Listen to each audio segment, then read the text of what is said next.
ժողովում, որովհետև սա գաղափարական,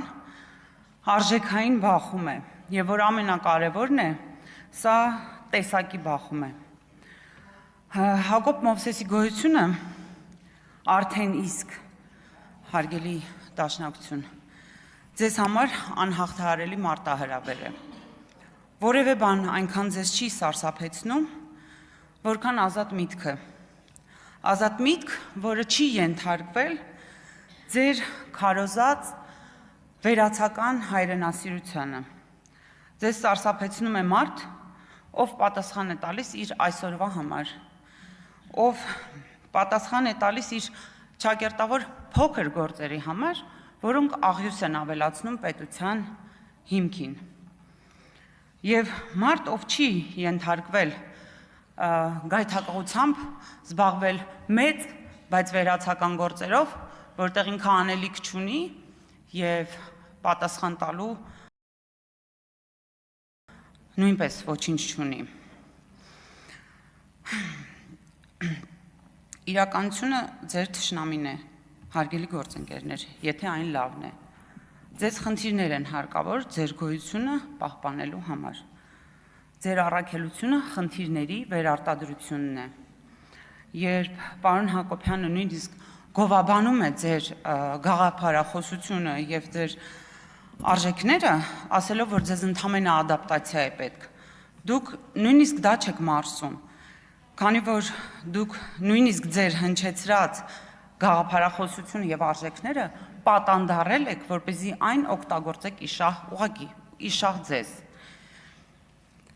Դուք ծառայեցնում եք այդ գաղափարախոսությունը իշահ ձեզ եւ ոչ թե ինքներդ ծառայում եք գաղափարախոսությանը։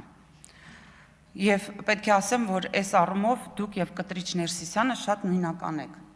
որովհետեւ դուք երկուսդ էլ երթում եք տվել մեկ բանի մասին, սակայն անում եք բացարձակապես այլ բան։ Եվ վերջապես, ինչպես հարմարվել այն իրականությանը, որտեղ դուք անելիք պետք է ձևավորեք, որտեղ դուք պետք է իրական խնդիր ձևակերպեք եւ դեռ ավելին լուծումը նույնպես։ Սա ձեզ մտածող տեսակ պետք չէ։ Դուք տեսակի կռիվ ունեք, ձեր տեսակը, քանի որ ժամկետանց է, ու սա է հիմնականը, որ ձեզ ցավեցրել է այսքան։ Այդ կոկայինն է, հիմա ես հուսով եմ այդ մասին պարոն Պողոսյանը կխոսի, բայց մնացածի մասով պարոն Պողոսյանը կպատասխանի։ Ուզում եմ պարոն Պողոսյան մի հարցի էլի պատասխանեք, մի քանի ամիս առաջ մամուլում հայտնվեց մի հաղորդագրություն, որտեղ ասվում էր մասնավորապես, որ Գավառ համայնքի ղեկավարը Պաշտպանության նախարարության շենքը 1-2 միլիոն դրամով սեփականաշնորհել է, այն բնակելի շենքը, որը պատկանում էր զինվորներին, ըստ էության Գավառի զորամասում ծառայող զինվորներին, եւ հետո նորից վաճառել էր պետությանը էական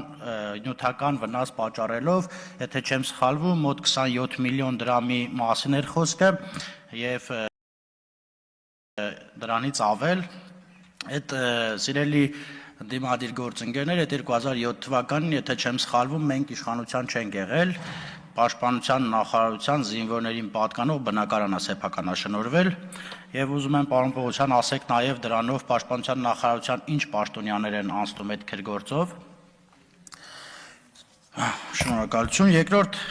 Ժորժ ջան, եկել եք, կներեք, էլի պարոն Պողոսյան, մեկ էլ կուզեմ անդրադառնալ, ստեղից ընդդիմությունն ասում է, որ մարտի 1-ը կազմակերպել է, երեք մոտավոր sense խոսույթ եղավ, այստեղ որ ասում է մարտի 1-ը կազմակերպվել է Նիկոլ Փաշինյանի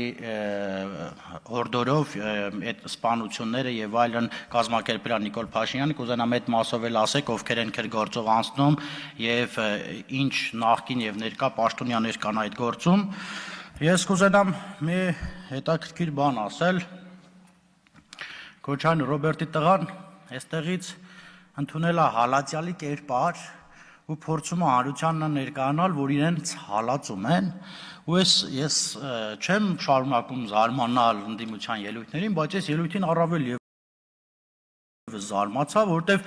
օրինակ իրանց իշխանության ժամանակ մարդկանց ոչ թե քաշում էին, քաշքշում էին, այլ կրակում էին, մարդկանց զուգաներում սպանում էին, ու այսօր Հայաստանի Հանրապետության քաղաքացի հասկանում եք, չէ՞ ուր ենք հասել, ասել ենք այնտեղ, որ Ռոբերտ Քոչարյանի տղան հալաջալի դիր բռնած այս ամբյանից ելույթ անելու։ Ես շնորհավորում եմ ձեզ Հայաստանի Հանրապետության քաղաքացի, որովհետև մենք ձեզ հետ, դուք մեզ հետ միասին հասել ենք նրան, որ պատահաբար Ռոբերտ Քոչարյանը եւ իր ընտանիքի անդամներն են հալածվում։ Երկրորդը, այստեղից բարբերաբար մտքեր է հնչում, ասում է, ինչի ես ձեզ կրտուկին չարձագանքեցիք, ինչի են ձեզ կրտուկին քրեական գործ չարուցեցիք, ես փոքր էի, բայց լավ եմ հիշում, շատ լավ եմ հիշում։ 1998 թվականի ընտրությունները Դեմիրճան Քոչարյան ու կան կադրեր, որտեղ մարդկանց ծեծում են, քթեր են ջարդում, ծնոտներ են ջարդում եւ այլն, մարդկանց բռնին այնտեղից դուրս են անում։ Ես չեմ լսել, որովհետեւ ընդդիմադիր ուժի падգամավորի մերձավոր կամ հարևանի ընկերոջ պահակ ձերբակալվի, որովհետեւ ընտրատեղամասում ընտրախախտումներ անելուց եւ ուզում եմ այստեղ ասել, թող մեր հարգելի ընդդիմությունը գա եւ այստեղ ժխտի, ասի, որ օրինակ թող ժողովուրդը դատի, որ մեկ սա սուտ ասում, այն ժամանակ մամուլում հիմա նայում ենք, որտեղ տեղամասերում մարդկանց ծեծում էին, բուլետիններ էին լցնում։ Ես այդ սաղ մամուլով այս բանով ինտերնետով բացում նայում եմ, հիմա թող գան ասեն այդպիսի բան չի եղել։ Եվ այդ ժամանակ Հելսինկյան դիտորդական կազմակերպությունը ընտրությունները ճանաչեց ոչ օրինական, բառացի ոչ օրինական, խախտումներով եւ այլն։ Իսկ այդ ժամանակ մեր հարգելի ընդդիմադիր գործընկերներից շատերը լրագրող էին, շատերը ընդդիմադիր գործիչներ էին, բայց այդ մասին երբեք ոչ մեկ չխոսեց։ Օրինակ Գեղամ Մանուկյանը միշտ ասում է, որ երկիր մեդիան գիտեք ինչ կա, քննադատելա բոլոր ժամանակ բոլորին, այսօր փորձեցի 3 այսօր հասկանալ ինտերնետից գտնել ինչ-որ մի հատ քննադատություն, որը Գեղամ Մանուկյանն արել է Ռոբերտ Քոչարյանի հասցեին, կներեք, բայց ոչ մի քննադատություն ես չլսեցի։ Ասում է